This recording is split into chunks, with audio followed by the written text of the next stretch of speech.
Say you live on an island. Say this island has a line drawn across the middle.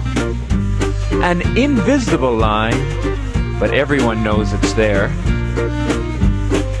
Say this line divides the island into two halves. The haves and the have-nots. The hip and the hip-nots.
Give her name. Sure. As if I'm here.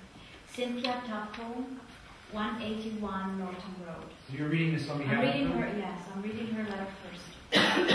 To the local trust committee, I wish to express my deep concern and opposition regarding the proposed development of 26 housing units on a 5-acre parcel of agricultural land situated along Norton Road. As a resident of South Green Island, I would question this type of development no matter where it was proposed on the island. I do not see this particular proposal as fitting in with our island's OCP and ask it to be stopped, so a more thorough examination of the proposal can be undertaken before changing bylaws and setting precedents for more. First, we need to establish the extent of need on the island for affordable housing, which I have not seen as yet. Then we need a long-term plan for meeting those needs, which is long overdue, before we go granting any entrepreneur the ability to create housing expressly for profit under the guise of affordable housing. There is no assurance that these units are in the realm of affordability now or in the future, nor that they will be maintained in or kept in such a manner. Surely we can seek some other options that can be an overall benefit to the community of South Spring Island. Some options that include public control over future affordable housing developments would be desirable. There is no urgency for proceeding at this time. Please do not change these bylaws. Stop this proposal for now. Let's give this some more thought and draw on the recommendations derived from thorough studies with the issues of affordable housing on the island and create a long-term community plan. Now I wish to speak as Daria Zori. On last Sunday, we drafted a letter. All of the Norton Road residents drafted a letter that I submitted on Monday. And in summary, we say that we oppose the proposed bylaws 406 and 407. Fixed housing provided, no public control of the amenity provided, provision not targeted to the needs of the community, provision not based on identified low-impact options, such as conversion of seasonal cottages, new development on existing residential zoning. The two bylaws are also contrary to the Agricultural Advisory Committee recommendations.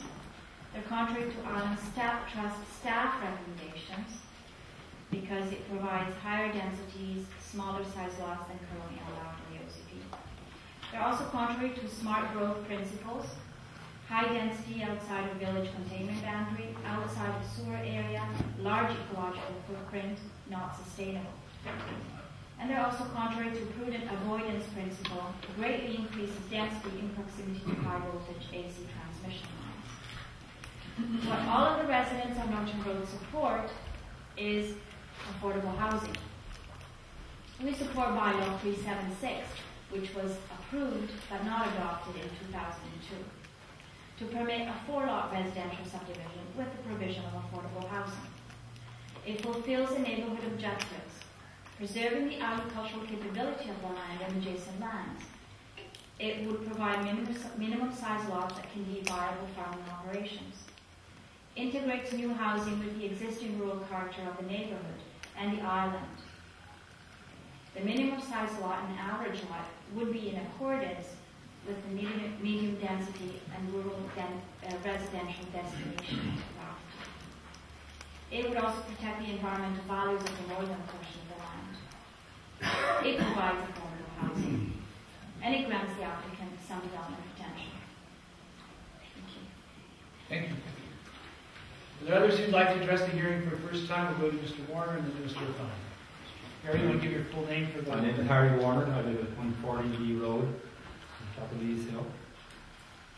If I were a suspicious person, I would be wondering what's the hurry in getting this decision through. I know several of the people who worked on the Affordable Housing Task Force, and I believe that the first draft of their findings was submitted to the Trust yesterday. To me, if I were in a decision-making situation like these three people, I would say perhaps we should wait until we study this document before we make a decision, which could have disastrous effects, as some of the earlier speakers have pointed out, in terms of precedent making. I've got the feeling from the trustees and Mr. Essig that precedent is not something we need to worry about. I think we need to worry like hell about it. I think it's a terribly, terribly dangerous thing. In this day when lawyers seem to govern our lives, they would just grasp it as a precedent. And I can see many developers waiting in the wings saying, wow, this will go through. Guess what? We're out. We're going to make money. In terms of the effect on the neighbourhood, if this disaster goes through, 26 houses on 5 acres. I shudder to think of the effect it will have on the adjoining agricultural land. I can speak from first hand, having had imposed upon me by this trust and by this planner an industrial operation on Lee's Hill. Guys, we've got to slow down. We've got to start looking at the roses. Please.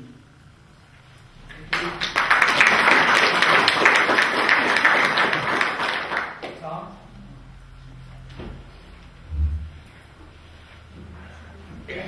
Tom O'Connor, 139 Cormorant Crescent. A number of, a bunch more letters to leave off for you here, Mr. Chair, including my own. I'll try to be brief, but it's my job here as planning consultant to try to get through all of the technical and process things as well. So I hope you'll indulge me. We've been at this for 2.5 years. 2.5 years. We've been working with the Islands Trust, trying to make this happen. So to those of you who, say, let's slow down, yada yada, well, we've been at it for quite some time. This is one of the most scrutinized rezoning applications I've seen in a long time. I haven't lived here for 20 years. I've only lived here for 13 years. So I guess I'm a relative newcomer. But before I even moved here to Salt Spring Island, I joined the Housing and Accommodations Task Force, which is the precursor to this body that's now working on affordable housing and other housing accommodation things. Before I even moved here, and that body consisted of about 10 or 12 individuals from all walks of life. And we had some pretty high-powered folk on that committee. I mean, there was newbies like me, but, the local building inspector, we had realtors, we had commercial property owners, we had seniors, we had, young people, 2 farmers on that committee. Well, yeah, that was enough, trust me. But we met every week for almost 2 years. Every week we met. And we talked about these issues ad ad infinitum. We went through everything. And, you know, a lot of what's in the OCP today is as a result of our work. So I'm not saying that we gotta stop and or, you know, or at least let me put it this way, or head blindly with what this particular project represents. We certainly have to consider planning as a moving target. That's for sure.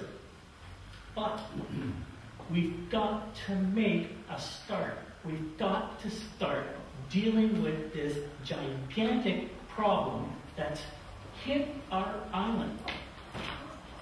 And I'm telling you, you know, we have done a good job.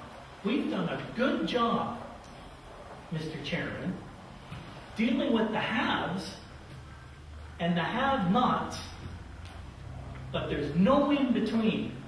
And that bothers me considerably. That bothers me personally. I'm telling you this, not wearing my planning consultant's hat, and I'll do that in a minute. But I'm worried. I'm worried that people are moving away from this island. Now, it took us 2.5 years of me busting my ass to get where I am today. And you're worried about precedent? I mean, you know, bring the next guy in. Bring him in. You know, let him go through the 2.5 years. And believe me, if he can come out of that process if he can come out of it with a plan that's a half-decent plan that's going to work and happen, well, let's welcome him through the door. But this idea that the whole world's going to fall in because of Norton Road, trust me. Trust me. Now, it help if you address us. I'm sorry. Yeah. I am addressing you. Thank No, you're not. You're addressing them on your ground then. Okay, I'll turn this way then.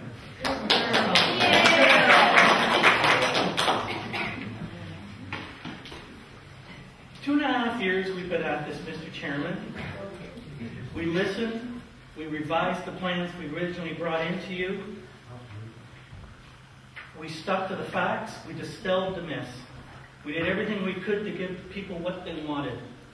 To prove that this project was at no risk to the agricultural land base, to the neighbors, to the local planning policy, no risk to the people of this community. My client's attitude throughout all of this process was to put all the cards face up on the table. And what do we got today? Well, the plan before you, in my opinion, is rock solid, probably one of the most scrutinized proposals to ever get before you. Technically, the project's a no-brainer. We don't just have water approval. We have an innovative water conservation program. It's going to serve as a model for future subdivisions. We will contribute towards badly needed improvements. We have some water, please. Thanks. To the Ganges sewer treatment plant. Upgrades to local mains, totally at my client's expense, will result in vastly improved fire protection in the neighborhood. The surrounding public roads will be safe, period. All of the professionals working on this project have that basic obligation to the people of this community. This project will be safe. The power lines don't come anywhere near this property. Not an issue, never has been an issue, period. Pedestrian access to the area will be improved. Architectural controls will be put in place. The very idea that there's any risk of environmental or habitat damage is totally absurd, unproven, unfounded, not happening.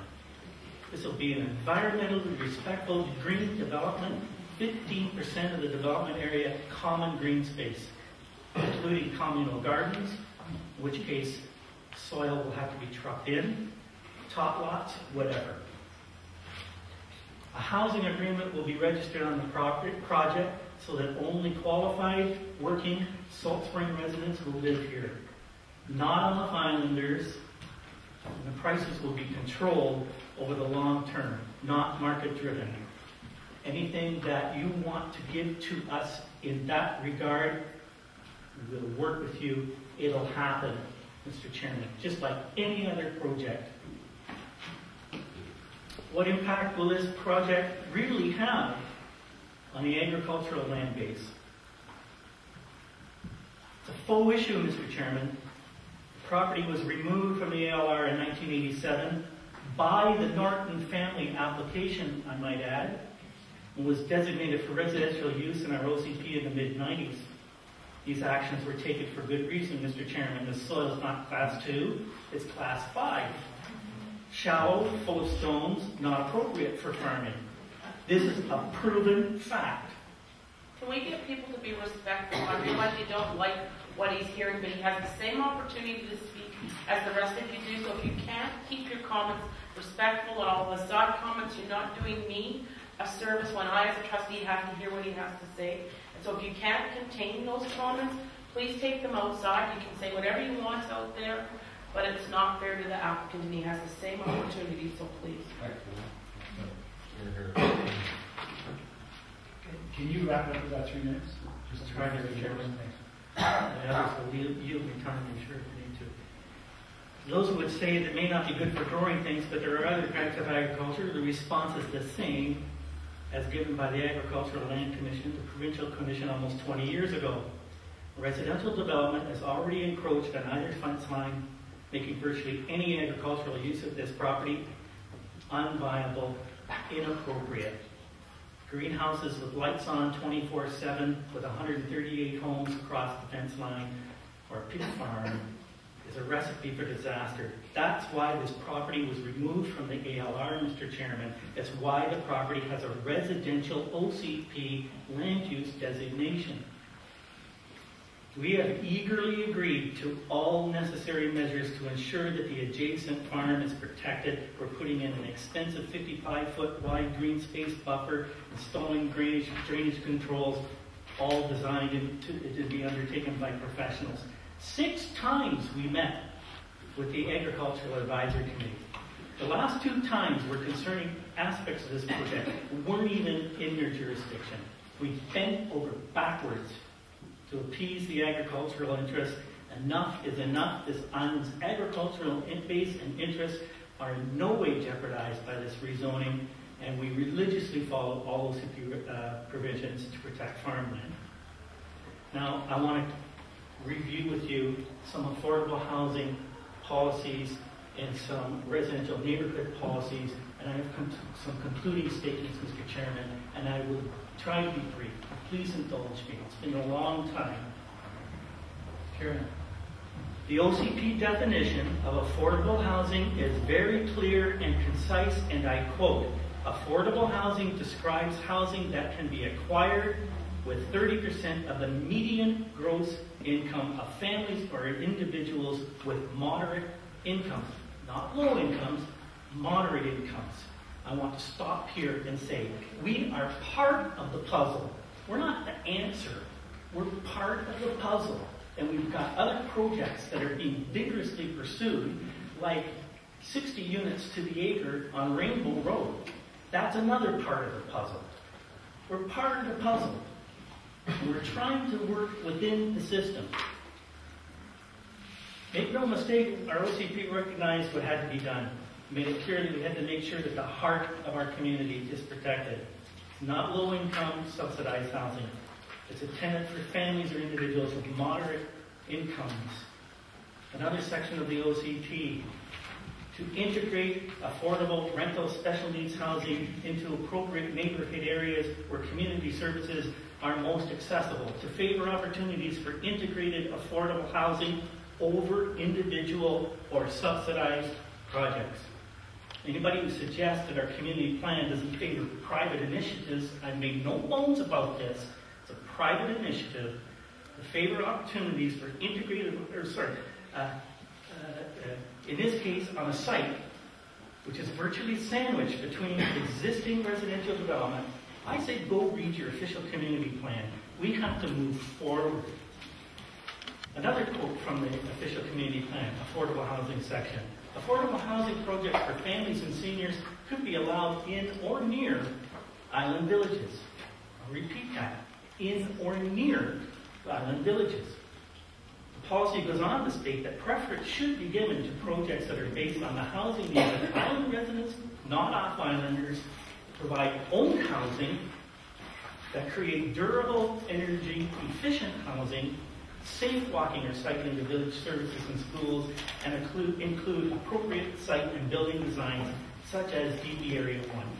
We are doing all of that. All of that. Now, I won't get too much into the residential neighborhoods designation, except to say that it is medium-density residential. That's what it prescribes. That's where we are.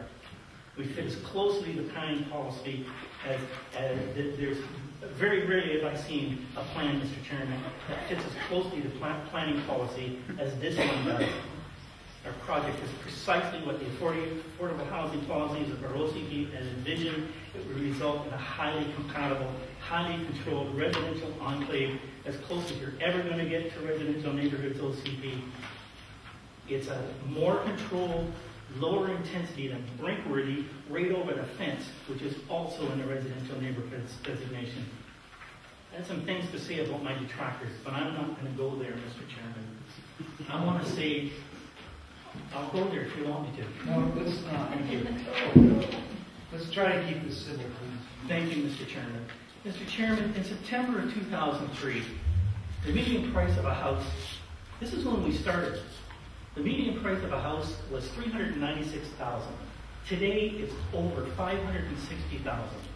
More and more of our island's workforce is leaving. They're tired of outlandish rents, can't afford to buy here. We can't attract replacements. We're losing people hand over fist, often from long-time island families.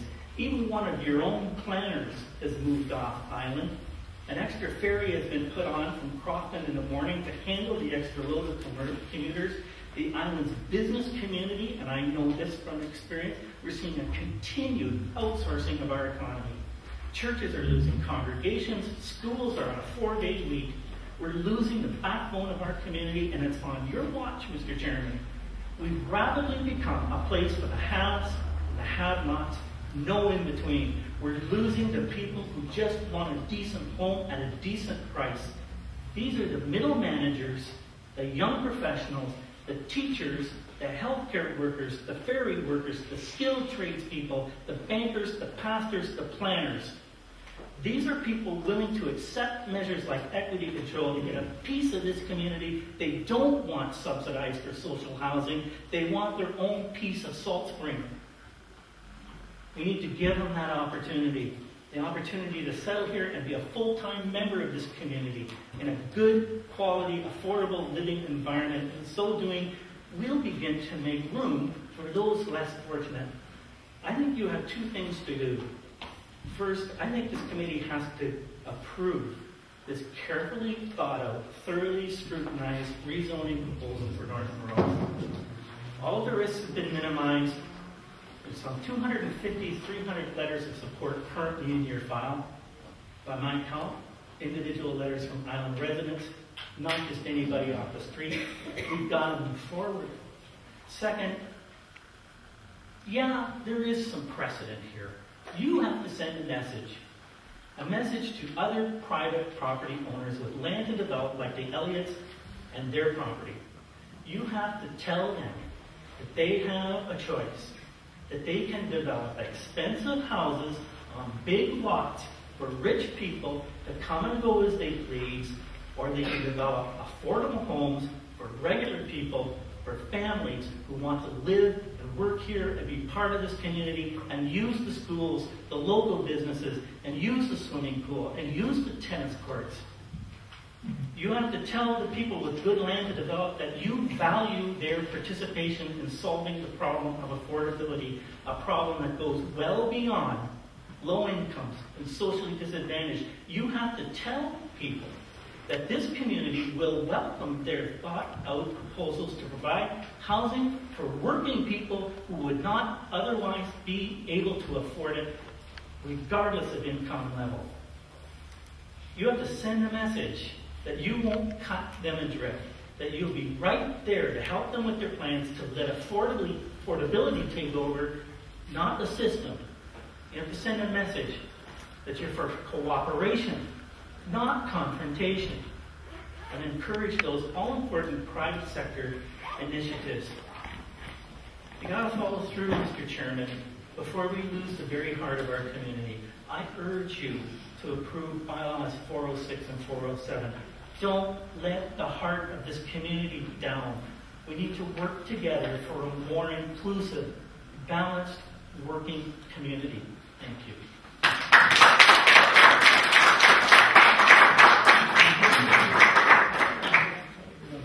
Is there anyone who hasn't spoken for the first time yet? Would like to do so? Darren, we'll go to you then. Darren Craig, 221 Norton Road. With the LA's permission, I'd just like to invite Mr. Chairman and the rest of the trust to take a walk on the Norton Road property with me, and I'll loan you a couple shovels and I'll show you what kind of farmland we're dealing with. I've dug some holes back there, and we can make a nice shell pit back there and do some excavating and make some money that way there, and have dump trucks running up and down the road all day. There's Did you been, ever see the... Oh, excuse me, just let him finish, please. Sorry, carry on. there's many alternatives that could be asked for that property. We need housing. People are without a place to live. Young people. You know, I don't know how many times I have to say it. We have people that are working and trying to raise families and trying to make a go of it. There's people smirking in the room. I don't know. Maybe they have rich parents or something that are paying for their stay here on the island. Maybe they inherited land. Maybe someone helping them out. Who knows? But there's other people out there that are working hard, trying to make a go of it, and can't afford it on this island. We have a very high influx of very wealthy people coming here, and we need other people to serve those people, to do the work for these people, with important people from Vancouver Island to come over here on the ferry every day to do the work and then leave every day. I mean, it's just going to be nuts. It's going to be crazy. We're going to have traffic coming on those ferries left, right, and center with workers every day. When we have trained workers, skilled workers right here on this island that can stay here if they can afford to live here. And we need those people here. And earlier on, there was reference made to the people of Norton Road signing this paper, this document. All the residents of Norton Road. Well, I never signed any paper, just so people know that. I'm not in agreement with that at all, so just so you know, I never signed any papers. Thank you. We'll go to this gentleman here. Name again, please. Ken Moffett, and I'm on 601 and 611 Upper Ganges Road. I'm kitty corner behind the property in question. I totally agree with affordable housing. I do not disagree with that. I believe that this housing project is way too dense, I would agree with smaller density. This is way too dense for the property. The lady who said earlier about her family who's been here for many generations or whatever, I've only been here 5 years. I plan on staying here for the rest of my life. Unfortunately, it was the families in the beginning that those places that were $14,000 or $15,000 that sold them to people coming onto the island, they put the prices up. It's like the other person said, not fair to drop all of this on the people that are living here now.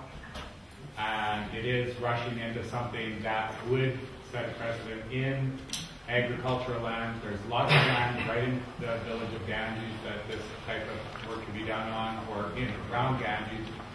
And when the developer says in or close to the village, at the corner of Upper and Lower Ganges Road, it's very confusing when the sign says villages and it points both ways.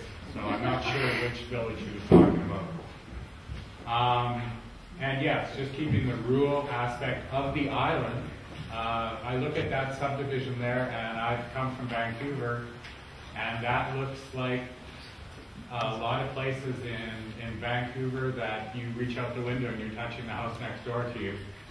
That's not why I moved to Salt Spring. I moved to Salt Spring for peace and quiet and for community. I walk to town every day from Upper Ganges Road. It's quiet. There's hardly any cars on that road. When I get to Lower Ganges Road, I fear for my life. And I just can't imagine another 50-some cars rushing down there. Like I said today, I walked just down there today before I came to this meeting. And it took me a good 10, 15 minutes to get across the road right now. So I can't imagine another 52 cars. Again, I just want to say I am not against affordable housing. I totally encourage it. And in any way I can help to do it, I will. But I just believe that this certain subdivision is just way, way, way too intense for the property in question. And that it's also agricultural land. There's lots of other land designated for this type of facility. Thank you. Before we go to the next speaker from the floor, your trustee Kimberly would like to say something. I'm looking at the time and knowing that we have to go into Ganges Marina at 7:30, and I'm going to ask, because we're starting to hear same comments, that we try and wind this up by 7:15, because I'm going to need a break, and I won't be able to sit right through the next one without one. So if we You read my mind. Yeah, thanks. And I was just going to basically say that. Your case is not enhanced by repetition. So Kimberly's quite right. If you have new thoughts to bring to the topic, we'd love to hear them. And of course, you're welcome to speak. And I see a couple of people who haven't spoken yet. This gentleman right here, sir. Your name and address for the record, please. My name is Roger Middleton, 41 Elizabeth Road. To start off, let me say I feel some sympathy for the developer, but unfortunately, the land that has been chosen is agricultural land, and we're confronting the freight train that's moving down upon us. I've heard one farmer say to me they will be begging us in 5 years to grow food on their land. We produce less than 10% of the produce. Most of it comes from far-off places, and we know, if you read Island Tides, it's documented there in this latest edition, that the largest component in agricultural produce is oil, and we know what's happening to the price of oil. Secondly, there's an assumption that has been arrived at, which I think needs to be properly tested. And with all due respects to the developer, I'm not sure that his agricultural advice is the advice that we should necessarily rest upon.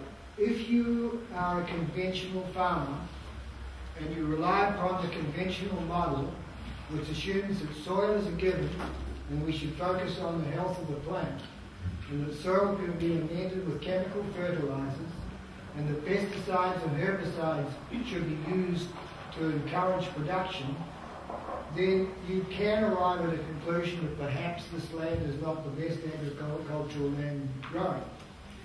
And yet, as any organic farmer will tell you, agricultural land can be amended.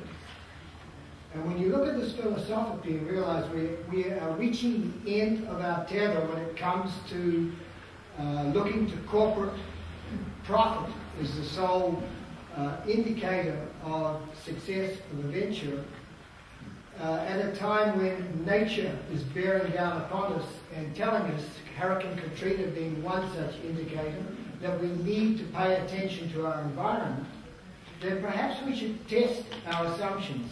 And this assumption that land cannot be improved is one that desperately needs to be considered in this case. In my opinion, housing should be located on land which is not agricultural, because with the addition of compost and proper farming methods, all agricultural land can be valuable, and we may need it. So finally, I would argue that this project should be considered, but not considered for the site it's upon. We do need to consider the problem of affordable housing. And farmers will agree with that. They're facing the same problem. We need affordable farmland as well. And the case here is not being helped by outmoded economic rules of behaviour. The rule that says it's fair game for realtors to go market our real estate in the United Kingdom and the United States, let alone the rest of Canada, and I can't complain of that because I'm from Toronto, who arrived recently. But certainly we should keep this island for Canadians. And to market aggressively offshore basically makes the problem worse. And there's nothing in our political system, the rules, the regulations that stop this. We are at the end stage of a game of monopoly. Those that own expensive pieces of real estate are in place and they're doing fine, and they of course hire a lot of people who work for them. The rest of us are sitting around watching the game. The rules, gentlemen, need to be changed. Thank you. Thank you.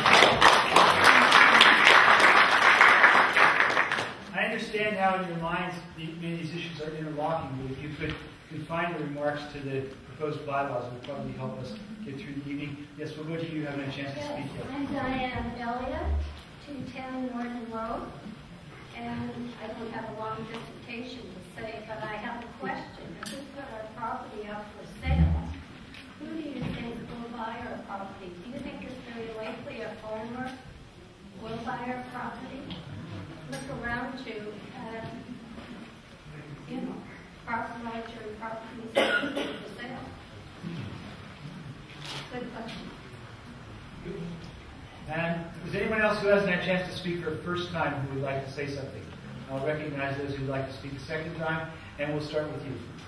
Okay, so all joking aside, I just wanted to say, Ted Bishop, 164 Norton Road, and I just think that it would be a shame to go ahead with changing the OCP, although this is supposedly perfect, but the OCP, a major change has to be done to incorporate affordable housing without properly considering what can be done to provide affordable housing. I think that it's unfortunate that some other methods haven't been, or some other ways of dealing with affordable housing haven't really been looked at. I like the idea of putting a covenant on somebody's property so that the resale values won't go up. Have you thought about having people voluntarily do that on their own houses in return, let's say, for a tax break? That would not involve building more and more houses, but it would be an incentive to keep the prices down. Have you thought about penalties on property flipping? Folks, if we could keep some order here, please. We're almost done. When basically people flip properties within a year in order to make money, that's driving the cost up. Off-island owners, have you considered raising the taxes higher than they are in order to limit that? I think that there are other things that can be done to preserve the character of Salt Spring without building 50% more houses so that the people that own their houses can sell them and move into affordable houses. I also think that just vanished. Incredible. Silent time. Yes, yes, sir.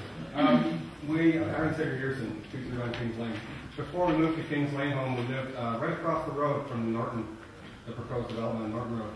My son's first word, when he was a year and a half old, was digger.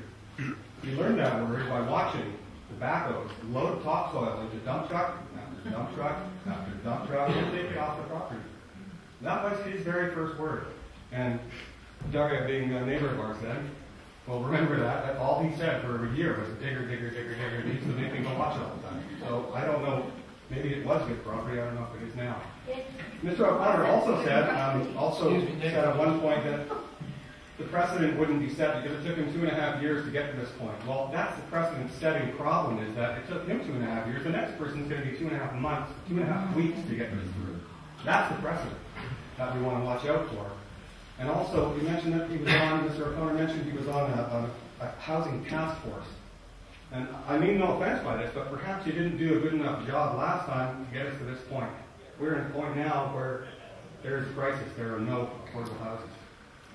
I'm very fortunate that I have relatives who paid a huge part of our down payment, and we have a mortgage under $200,000 that I can barely scrape by getting every month. I don't know how anyone with a mortgage over 200 would afford it. It's not easy, I can tell you that. And with interest rates going up, it will get harder. So don't fool yourselves. Thank you. Excuse me, could we keep order here? I've got to carry on with the people who raised their hands. We'll go to you, and then to you, and then I think unless there's new information, we'll need to adjourn this evening. Joanne O'Connor, 1395 Bettis Road. I would love to borrow money from my father or my mother to buy a house, but they already have a mortgage. This is my dad right here. He already has a mortgage. He can't lend me $400,000 to buy a home. So I have to rent, and I'm scraping by.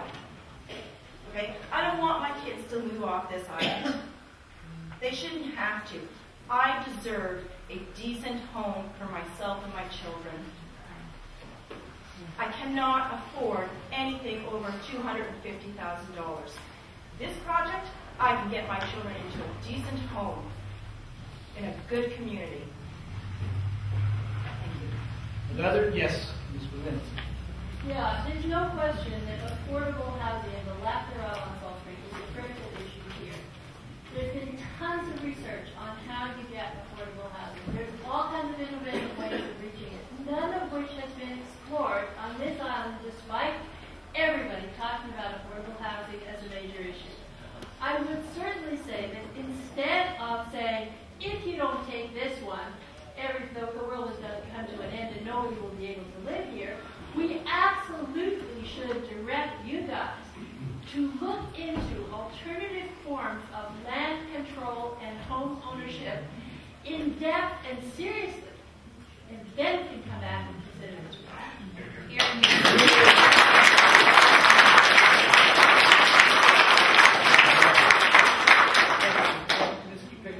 Name and address for the record, please. My name is Tom Pickett. I live on Lee Road. Further to Ms. Berlin's comments, down in the south end, my neighbors and I were continually harassed by bylaw officers because we rent out a room in our house or something like that. And we live on 5+ acres. I'd like to serve notice now that, because you won't let me provide affordable housing, I want to subdivide my property. I want 26 acres. Or 26,000. Okay, thank you. Are there any other submissions to this public hearing? Yes. Yes, John Davies, 173 website. I apologize for my little outburst when Mr. O'Connor was speaking, but it was one of those light bulb goes on moments. I realized there is a large parcel of land at the end of Wims Road, and when I realized that Mr. O'Connor was arguing favorably for this precedent, I really, like our other friend here just said, this is a template. It's been through, and he regards it as a model. And having been so long in this process, I began to understand what was going on here. That this is something that would cause, number one, an inflation of similarly eligible parcels elsewhere on the island that probably have already been lined up, bought, or options taken on them, or the owner's waiting to cash in if there is a windfall here. And many people seem to think there is a windfall profit in this particular application. But the market will adjust to that if there is, and the prices will rise to it. So I think what we're seeing here is planning, ad hoc planning in action, where somebody comes up with a proposal, and if they get it through, there's a lot of other people who think, and I'm capable of thinking that way myself, but I don't have the means to do it, who would identify properties that would be next in line. There's I'm sure at this point a queue, and they may have already been in touch with planning staff. Thank you. Anyone else who would like to make an oral submission to this hearing or a written submission? Mr. Schma, would you give your full name and address for the record? Chris Schma. We have Fox Club at the corner here, just outside of the Ganges envelope. I'd like to make 2 quick points. One of them is I was on and made a presentation, wasn't on the task force of affordable housing so long ago that I don't recall the year. I think probably about 13, 15 years ago, run by the trust.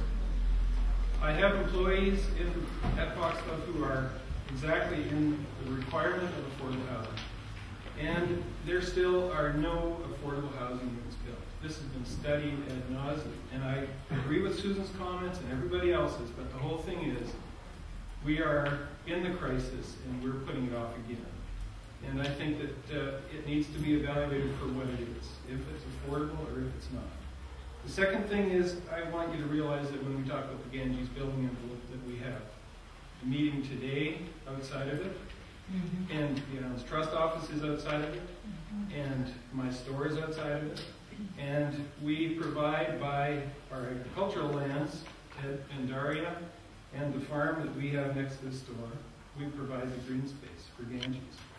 We all come to accept that. The densities on the corner, Atkins Common, which is now 52 units, I think, and Meadowbrook, which is another 27, are all pushing Ganges out to the boundary. I think you need to look at it for what it is. And what it is that there is a need, and we need to come to terms with it. We can't put our heads in the sand and say, not in my backyard. We have to look at it whether it's correct. And that's your job. Do it. Thank you.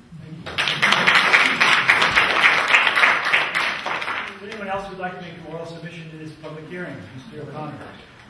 Go ahead. Tom O'Connor, 139 Cormorant Crescent. I just want to clarify one point that this gentleman brought up. No topsoil was ever removed from that property. It's been a woodlot ever since anybody can remember. No topsoil was removed. It is what it is. Thank you. Thank you. Are there any other oral submissions to the hearing? I see Mr. Wilcox. Go ahead, John. In relation to this topsoil and the agricultural capability of the property, John Wilcox of Duck Creek Farm, there were 5 agrologists and agronomists in the room when this property was discussed. The only one in disagreement with the land's potential for agriculture was the agrologist that was hired by the developer. The other 4 understood the nature of agricultural capability. We're not talking about agricultural use here, we're talking about the potential. And I know for a fact that you can bring in at least $20,000 a year from 1 acre of this kind of ground. I'll do that. Thank you. Is there anyone else who has a new argument or new information they would like to bring to this public hearing at this time? I will call on you, and then you. Yes. All right, talking to me. I'm not clear why this is being rezoned R6 rather than R8, which would allow agricultural use of the property. And I'm also concerned that R6 would allow duplexes, which maybe might result in 52 units, which I guess you could look at as good or bad. And I'm not sure that the rezoning will guarantee that particular layout or any particular layout on the property. Thank you. We'll go to you, please. Name and address for the record. It's merely a question. It's not a position. And it's a question I hope you can answer, if not now, maybe at the break. If the trust committee is sued and 2 of the 3 members are leaving at the end of their term, how does that work in terms of culpability or responsibility? Do the new trustees then, are they responsible for decisions made by the previous people? How does that work? Well, there's 2 questions there. The simple answer is that anyone who is suing the local trust committee is suing the committee, not the individual members. Under the Local Government Act, we're indemnified for being personally sued while we're in office for any decision that we make in the exercise of our office. So if a lawsuit were to come about and we all left, the new local trust committee would assume that suit as a committee, not as individuals. Have there been any instances where a local trust committee Yes. who has left, is off, is named in the suit? Often the individual trustees are named, but more often than in every case I know of, the judge has dismissed those writs, saying that he just goes to the legislation and says you can't sue the individuals on the decision making. You can sue them on other things, but not on that. Does anyone else have any further verbal presentations they'd like to make to this committee on this public hearing? For a second time, any further verbal or written submissions you'd like to make? I thought that maybe I didn't hand in the questions that I asked at the beginning. Would that be? You can right now, that's fine. Are there any other submissions to this hearing? I'll ask a third time. Yes? Yeah, I have a paper submission. Great, thank you. And I sent you a copy. I'm just saying, make sure you get it. In case you lost the one I referred to previously. Thank you. Any further submissions to this hearing? Asking for a third time? Yes, Mr. Warner. I'm determined that I can't go to the bathroom now. I have a quick question from Mr. O'Connor. May I address him directly? No, that's true. Okay. So I cannot ask him. No, not really. It's not a good idea. All right.